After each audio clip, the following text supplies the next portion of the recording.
Owen, thank you for joining us. Firstly, how are you doing in this mad year? Yeah, all right. Suppose you sort of get used to things the way they are at the moment, but obviously still missing sort of the normal we spoke about before we went back training and stuff. People are saying, "Oh, this is the new normal," but it's, for the time being, it's the temporary normal, and we just gotta sort of crack on and do what we can at the moment, and just keep plugging on. Hopefully, we get back to those normal times soon. Yeah, we're going to kick off a bit talking about your Wales Sevens career, if that's okay. If I'm right in saying you played 40 different tournaments, can you just tell us about the experience that was and the memories you made during that time? Yeah, 40 tournaments over sort of 5 years. Joined up this. I first got involved with the Wales Sevens when I was about 19. Played in. I trained with the World Series squad before London and Paris in, I think it was 2012, and then played in the European FIRA tournaments during the summer. Then this was just a good experience, sort of give me some exposure to that level, and then signed like a sort of development contract there. Yeah, and then went did like a pre-season with them 2012. Got on a pre-season tour to South Africa with them. Injured my ankle, which needed an operation on, and I was due to go away to the Gold Coast, which would be my first World Series tournament. So I had an operation on my ankle, missed out then pretty much the whole season, but managed to make my debut in London 2013, which was was like a 19-year-old, was pretty amazing. It was back when Twickenham Sevens was like 80,000 sellout, warming up for a game, and you literally couldn't hear each other in the warm-up, because obviously it was a pretty English crowd. We sort of getting booed as we come onto the pitch and stuff. I remember playing New Zealand and losing 50 points to 7, which was a bit of a baptism of fire. After that then, sort of went back, was there for a bit, played another couple of tournaments, I think about 3 the following season.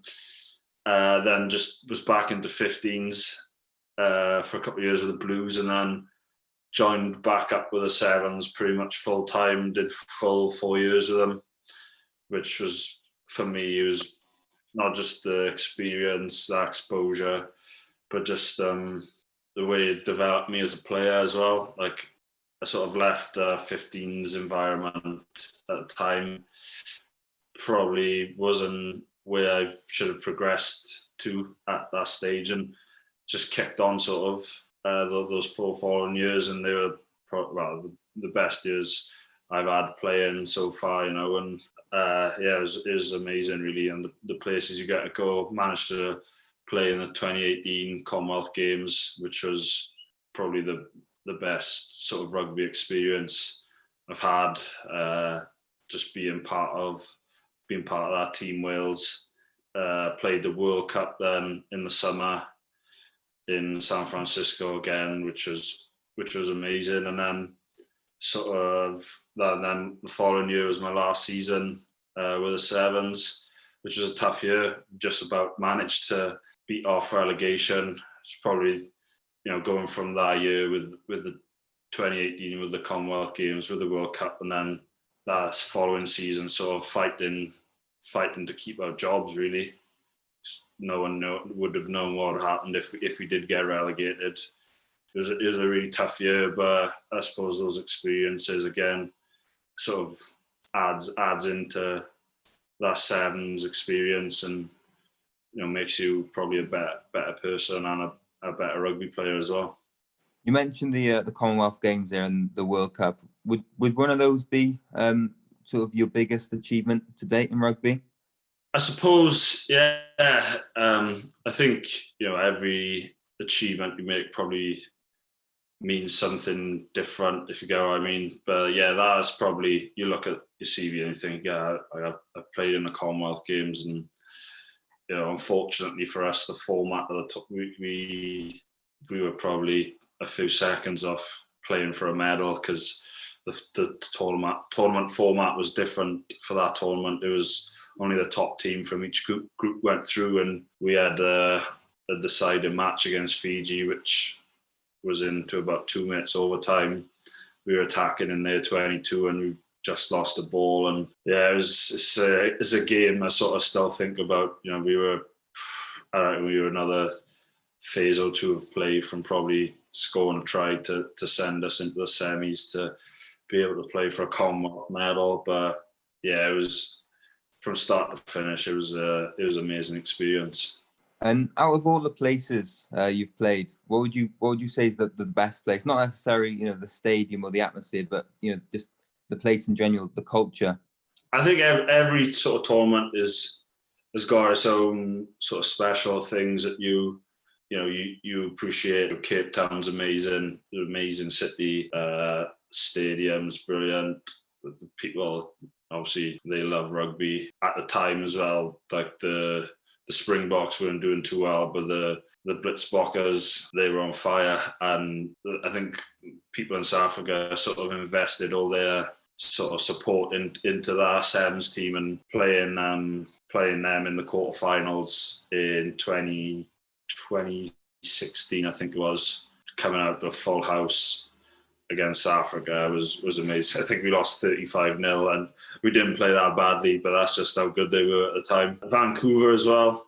Obviously, you wouldn't really associate Canada with being such a big rugby nation, but the tournament as a whole, like, Vancouver's an amazing city. You've got a big sort of city feel, and then you go 20 minutes up the road and you're in snow-capped mountains with everyone skiing and stuff. And the stadium is amazing, the big indoor stadium, and it's a well-supported tournament as well. And the fans sort of stay in there all day and cheer for every game. So that they're probably two of my favourite tournaments. You missed out on GB in 2016. Was that something that hurt you at the time? Yeah, no, I think I played the full season with Wales that year, after being sort of away for sevens for a little bit.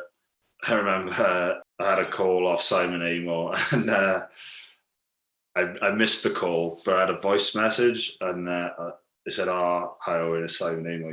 Can you give me a ring back?" So I was like, "Oh, I might be in the GB squad, yeah." And I phoned him back, and he was like, "Oh, I'm just ringing to tell you you've missed out." So I sort of come crashing back down quite quickly. But it was a little bit disappointing to miss out, but I wasn't really expecting to get in, sort of thing. I was scheduled to be part of the training squad this time round, but I recently had an operation on my ankles, and obviously I had commitments with the Dragons this last season. So I did manage in 2016. I got called in right at the end, sort of when they named the squad, because they still had the warm-up tournament to play. It was a good experience just to be involved with that for a week or so. But yeah, it's like I said at the time, a little bit disappointed, but I wasn't really expecting to get in. There's been a number of players like yourself, Sam Cross, Luke Morgan, that have gone between sevens and 15s. When you did call it a day completely with the sevens and played fully for the Dragons, was it strange at first, and was it different? The training, how it tests you. Yeah, as a winger, you forget how little you sort of do touch the ball in 15s, and you're thinking, I'm actually really doing anything compared to the all action of sevens, where you're touching the ball every couple of phases, I suppose. But you, like in 15s, you just got to make sure that every action you do is sort of on point, and because you don't get that many opportunities in the game, so you just got to make sure that when you do get that opportunity, you got to sort of come alive. Yeah, and one last point on the sevens. Is this something you want to do again? in the future, or is there something you just, if it happens again, then fair enough, but you're just going to focus on 15s? Yeah, I think that's the thing for me now. I've managed to sort of get them out to the Dragons, and that's my sole focus at this moment in time. Whatever happens in the future, if sevens is an option again, if my time at the Dragons does come to an end, then potentially, but I love the sevens. It's given me so much, and like I said, it's just Dragons is my sole focus at the moment, and whatever happens in the future, let it be. So now we're gonna have a look at your time at the Dragons, Owen. So you had 5 to 6 months off with lockdown. How did you keep yourself in shape during that time? Yeah, it was a bit tough at the start because I live in a one-bed flat down the bay, so it was difficult because we weren't really allowed outside for too long. So managed to get, before we went into full lockdown, managed to get some weights and stuff from the gym at the Dragons. So I had those in the flat. So I was sort of plugging away with them, and I was still coming back I had an ankle operation in January, so I was still sort of on my way back from that, which probably was a little bit of a blessing in disguise, because I wasn't rushing to get back to play then. It gave me more time to rehab my ankle and get that right. But then obviously, as the sort of lockdown restrictions got lifted and we were allowed out for longer, I was just sort of getting out to pitches and just plugging away my running sessions and doing my weights in the house, few HIIT exercises, bit of yoga, just trying to do different things to sort of keep your mind fresh. And because it was getting to a point where I couldn't think of many more weight sessions to do with the weights I had in the flat. How nice was it to get back into training with the Dragons, and did you find it difficult at the start to adjust back to training fully? Yeah, it was difficult at the start when we started off just doing weights in like groups of 4 of us, like spread across the gym. Then we were doing rugby sessions with 4 of us, which is pretty difficult. So fair play to the coaches for sort of thinking up sessions that they could do with 4 people. But yeah, it was quite strange, but like I said, we were just grateful to be able to get back into doing some rugby and seeing other people. So since coming back from lockdown, then I think I'm right in saying you've played 3 times for the first team. Is that something you're a bit disappointed with and can see it turning around in the coming weeks? Yeah, obviously want to be playing every week, but look at the sort of strength in depth we've got in the back 3 at the moment. Obviously with Jonah coming in, like Jared, Ashton, both playing really well. And you got like Rio Dyer as well, who's really exciting talent.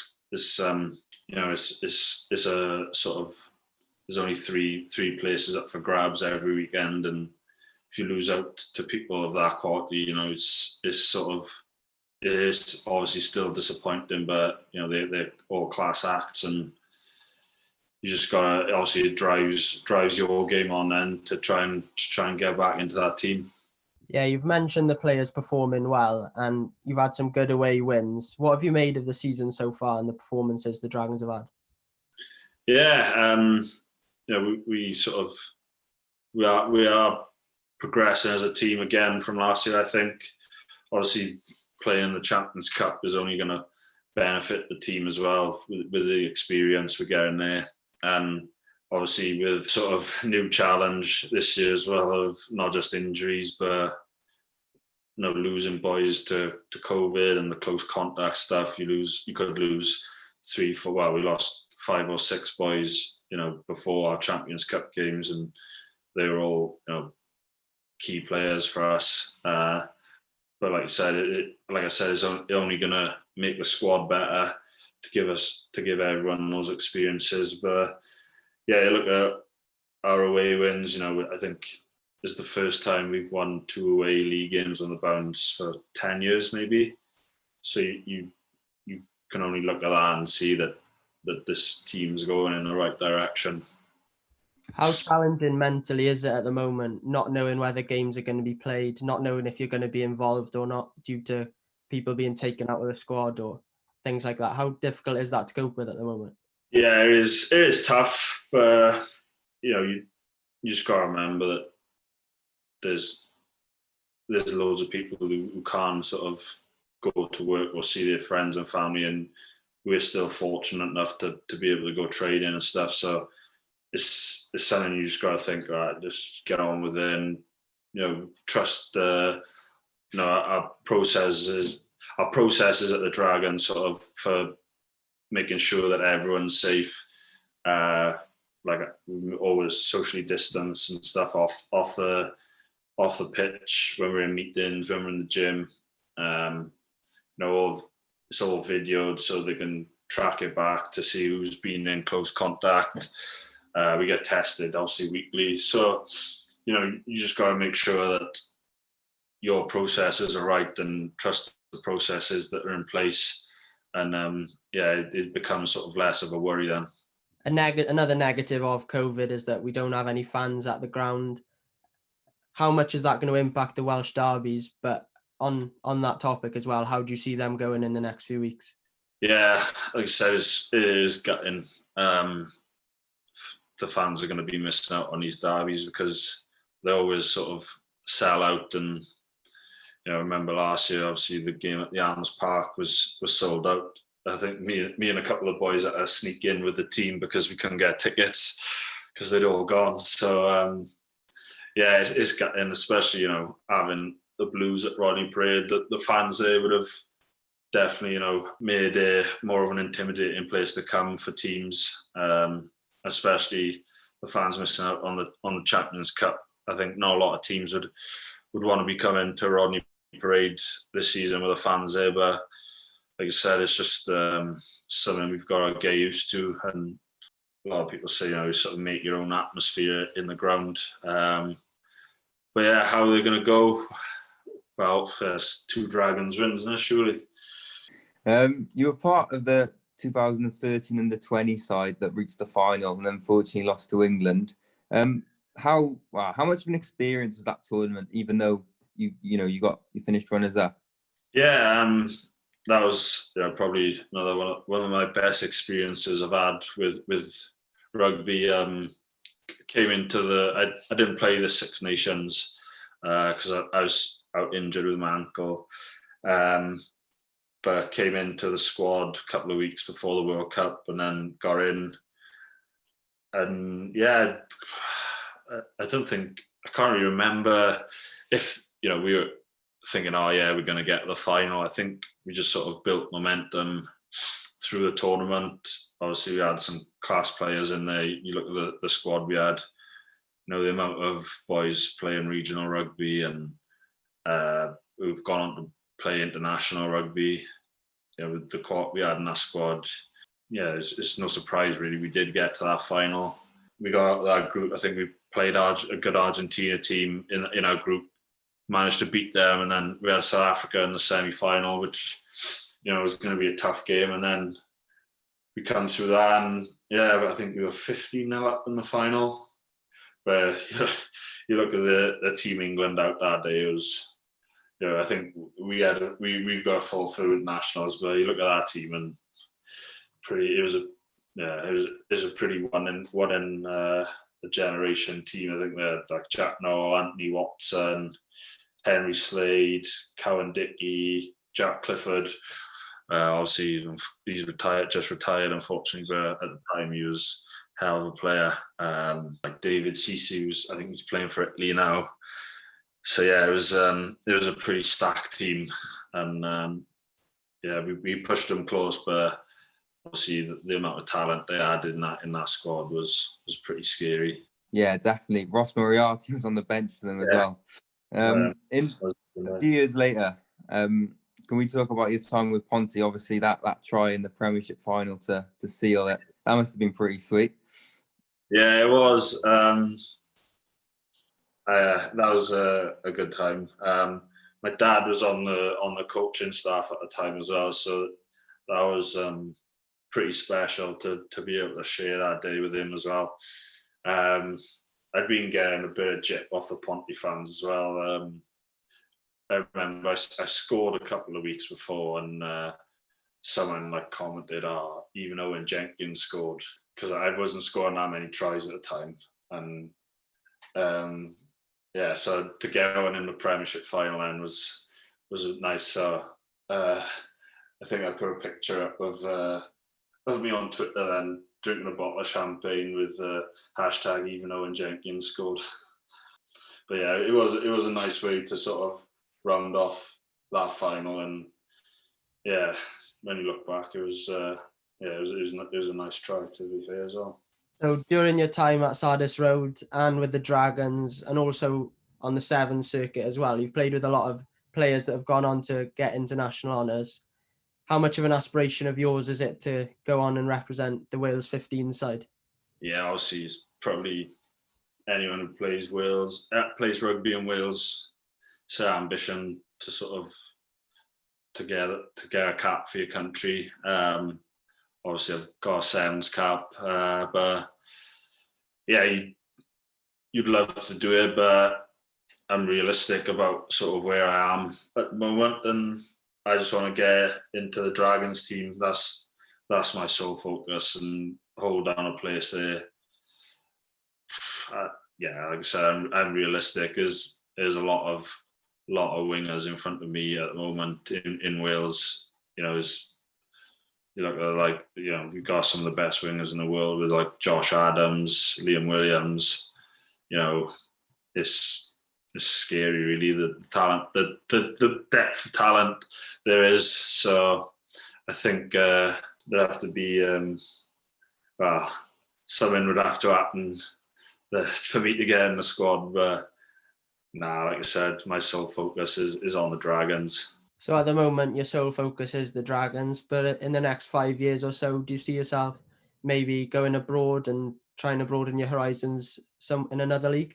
Yeah, like I said, if the opportunity was right to go somewhere and there wasn't an opportunity to stay in Wales, then I'd be open to it. Like I said, being with the Sevens, seeing the world, you sort of get an appreciation for that, and it'd be nice to experience a different way of life and a different way of sort of different rugby experience. But like I said, if it arised, then I'd take it, but just have to wait and see. Like I said, I'm loving being at the Dragons, and it's a club I've come into and really feel part of now, and don't really want to see myself being anywhere else at the moment. So I think we've touched most bases there in your club and Sevens career. We're going to try and segue now into a little quick fire round of questions. You just say the first thing that comes to your head with a little explanation. So Yeah.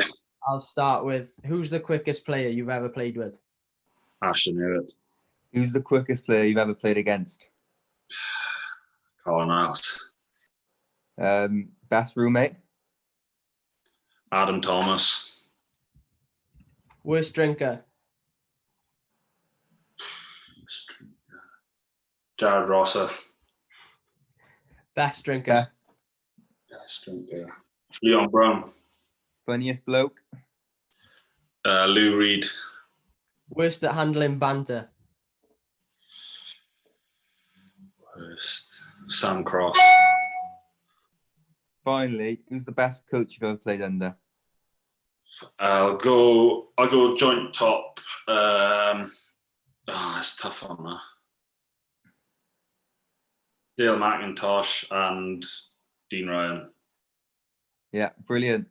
Yeah, that's it, mate. Thank you so much for taking your time and speaking to us. Really appreciate it.